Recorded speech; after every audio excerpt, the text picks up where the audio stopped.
తాకట్టులో ఉన్న బంగారాన్ని విడిపించి ఆ రోజు ఆన్లైన్ ధరకే కొంటుంది Kommuri gold.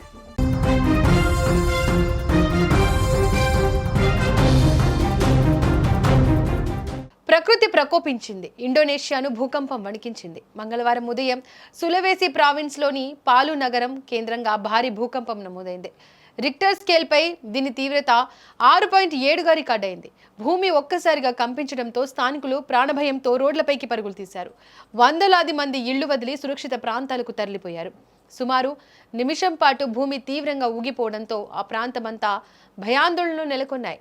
America geological survey వెల్లడించిన వివరాల ప్రకారం ఈ భూకంప కేంద్రం పాలు నగరానికి 46 కిలోమీటర్ల ఆగ్నేయంగా ఉంది. భూమికి 10 కిలోమీటర్ల లోతులో దీని ప్రభావం మొదలైంది. భారీ భూకంపం వచ్చిన కొద్దిసేపటికే 5.2 తీవ్రతతో మరో శక్తివంతమైన ప్రకంపన చోటు చేసుకుంది. దీని తర్వాత కూడా వరుసగా చిన్న చిన్న ప్రకంపనలు నమోదవుతూనే ఉన్నాయి. పాలు నగరంలోని ఆసుపత్రులు పరిస్థితి మరింత దయనీయంగా మారింది. ప్రాణాల రక్షణ కోసం రోగులను బయటకు తరలించారు. కొందరు సెలైన్ బాటిల్స్తోనే ఆరు బయట గడపాల్సి వచ్చింది. భవనాలు దెబ్బతినే అవకాశం ఉండడంతో స్థానికులు తీవ్ర ఆందోళన చెందుతున్నారు. ఇండోనేషియా భౌగోళికంగా పసిఫిక్ రింగ్ ఆఫ్ ఫైర్ లో ఉంది. ఇక్కడ భూకంపాలు, అగ్నిపర్వత విస్ఫోటనాలు సాధారణం.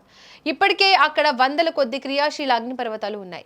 గతంలో ఇదే ప్రాంతంలో వచ్చిన భూకంపాల తీవ్రత నష్టాన్ని మిగిల్చాయి. 2021లో మామూజు నగరంలో వచ్చిన భూకంపం 100 మందికి పైగా బలి తీసుకుంది. అందుకే ఇప్పుడు ప్రజలు అప్రమత్తంగా ఉంటున్నారు. అధికార యంత్రాంగం రంగంలోకి దిగి సహాయక చర్యలు అందిస్తోంది. సునామీ ముప్పు లేదని అధికారులు చెబుతున్నప్పటికీ ప్రజలు మాత్రం భయం వీడడం లేదు. వరుస ప్రకంపనలు వస్తుండటంతో మరోసారి ఏదైనా ప్రమాదం జరుగుతుందేమోనని స్థానికులు బిక్కుబిక్కుమంటూ గడుపుతున్నారు. నిపుణులు చెబుతున్న వివరాల ప్రకారం భూమి లోపల జరుగుతున్న కదలికలు ఇంకా శాంతించలేదు. తదుపరి ప్రకంపనలు వచ్చే అవకాశం ఉన్నందున ప్రజలు అప్రమత్తంగా ఉండాలని అధికారులు సూచిస్తున్నారు. ఇప్పటి వరకు పెద్దగా ఆస్తి ప్రాణ నష్టం నమోదు కాలేదని సమాచారం అందుతోంది. అయితే క్షేత్రస్థాయిలో ఉన్న పరిస్థితులపై పూర్తి వివరాలు సేకరిస్తున్నామని ప్రభుత్వం చెబుతోంది. ఆసుపత్రులు, పాఠశాలలు, కార్యాలయాలను అప్రమత్తం చేశారు. సురక్షిత ప్రాంతాలకు తరలి వెళ్లాలని ప్రజలకు హెచ్చరికలు జారీ చేశారు.